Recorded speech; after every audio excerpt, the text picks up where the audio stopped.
Essayez d'être à l'heure.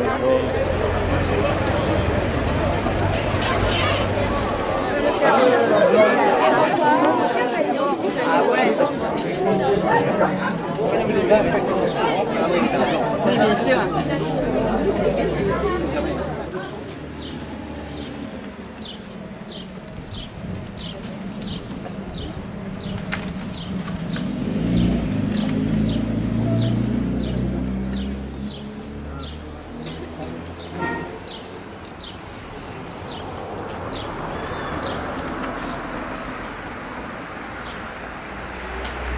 Au mort.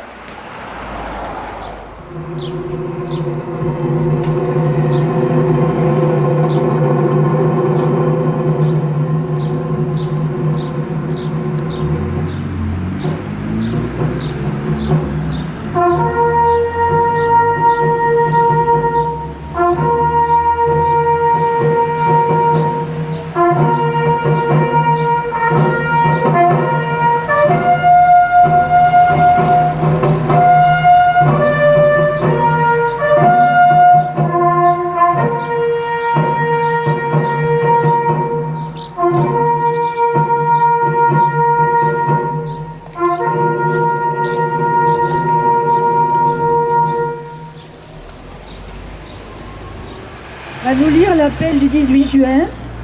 Alors, c'est une petite ville neuvoise qui a gagné le concours de la résistance et de la déportation. Elle a fini première sur tout le département. Alors, on est fiers, voilà, on peut l'applaudir.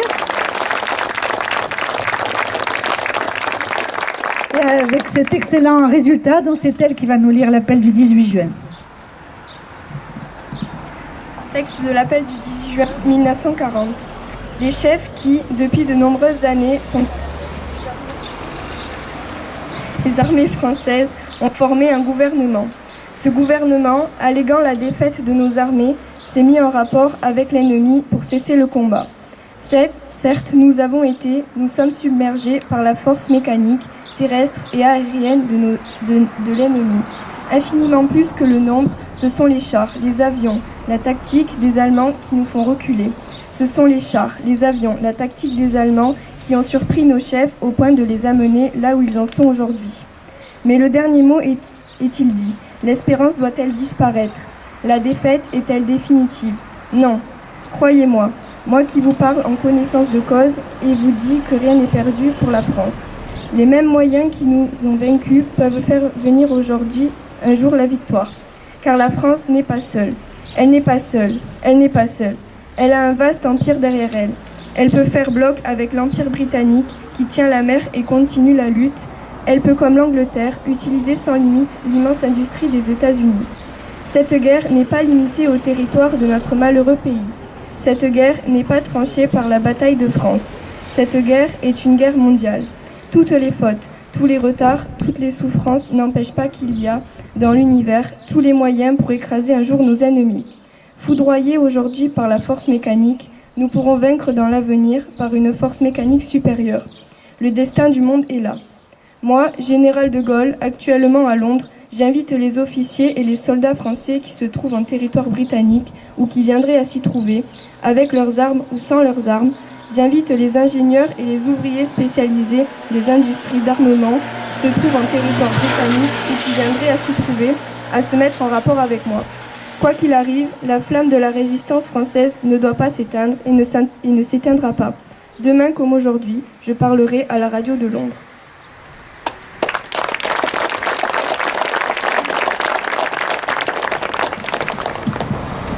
Alors, message de M. Kader Arif, secrétaire d'État auprès du ministre de la Défense chargé des anciens combattants et de la mémoire.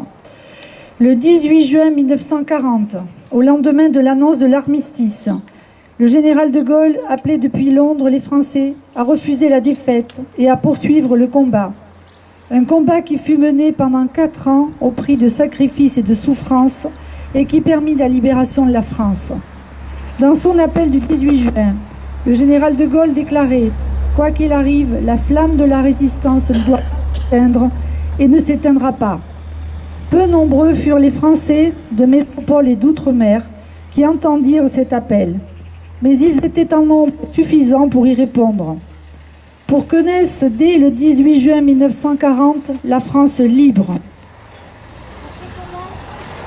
Pour que commence le moral, politique et militaire qui conduisit la France à siéger aux côtés des vainqueurs, celui grâce auquel elle retrouva sa place dans le concert des nations.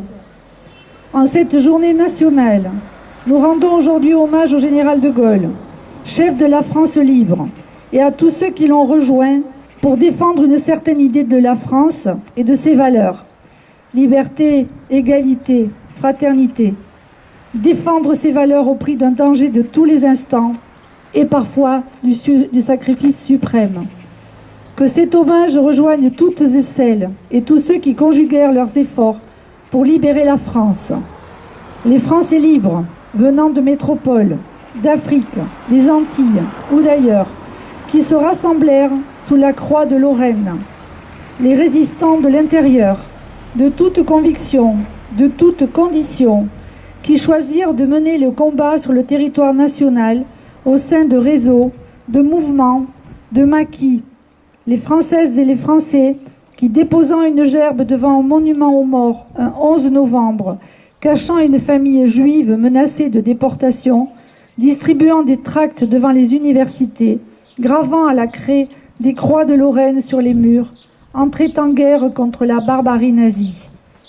En cette année de commémoration du 70e anniversaire de la libération de la France, nous passons tout particulièrement à ceux qui débarquèrent sur les côtes normandes et provençales afin d'engager la marche sur Paris.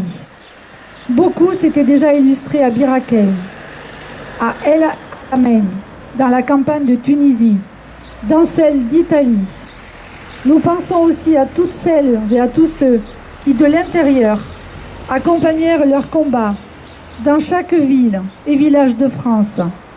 Ce sont tous ces combattants qu'a salué le général de Gaulle dans son discours le 15 mai 1945, quand, après avoir évoqué le chemin parcouru depuis le 18 juin 1940, il affirmait « Votre exemple est aujourd'hui la raison de notre fierté. Votre gloire sera pour jamais la compagne de notre espérance. Que cet exemple continue toujours à nous habiter. » Kader Arif.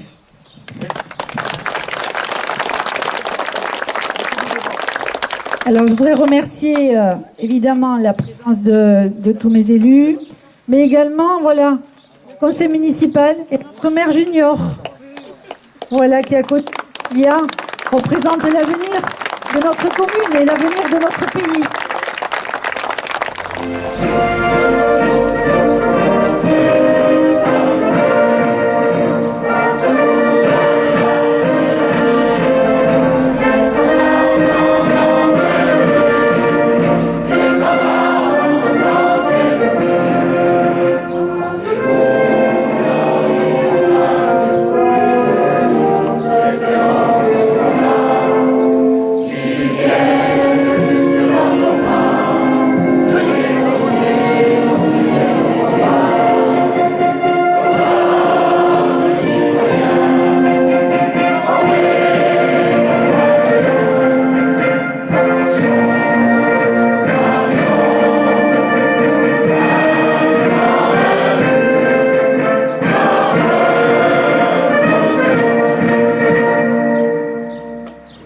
Merci à tous.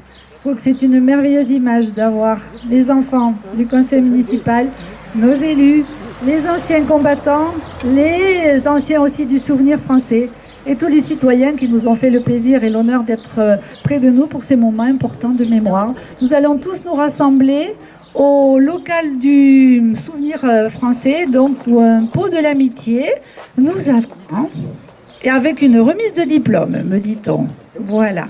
Merci à toutes et à tous. Et à tout de suite au square du souvenir français. Merci.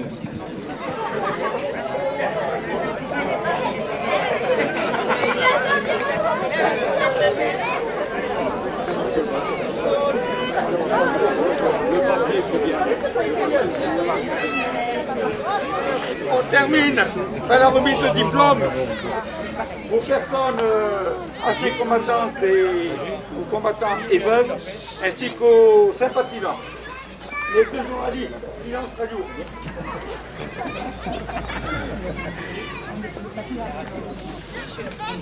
Madame Simone Ball, j'ai l'honneur de vous remettre le diplôme d'honneur départemental pour la fidélité à notre association et le dévouement dont elle a fait preuve envers ses camarades.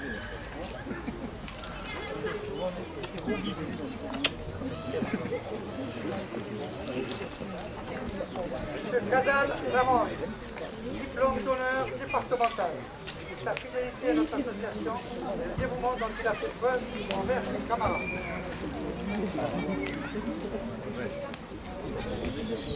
Pas trop près.